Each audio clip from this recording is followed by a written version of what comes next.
ఒక సంవత్సరానికి 10.539 విడుదల అవుతుంది.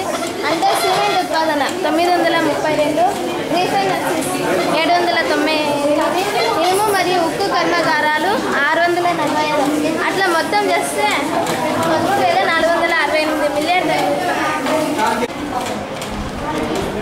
అంటే ఇది మన ఇండియాలో వచ్చి సార్ ప్రతి ఒక్క మానవుడు ఒక సంవత్సరానికి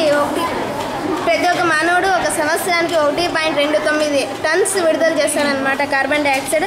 అంటే 20.9 సెకండ్కి 1000 టన్నులు విడుదల అవుతుంది అనమాట మన ఇండియాలో కార్బన్ డైఆక్సైడ్. అందుకోసం మనం ఏం చేయాలంటే ప్రతి ఒక్కరు ఒక్కొక్క చెట్టు నాటాలని. మళ్ళీ చైనాలో జనాభా ఎక్కువగా ఉంటుంది కాబట్టి వాళ్ళు 459 ఒక మానవుడు వచ్చి ఒక సంవత్సరానికి విడుదల చేస్తాడు.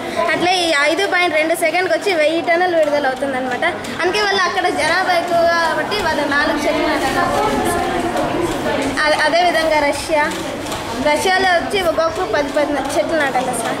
యునైటెడ్ స్టేట్స్ 17 చెట్లు నాటాలి సార్.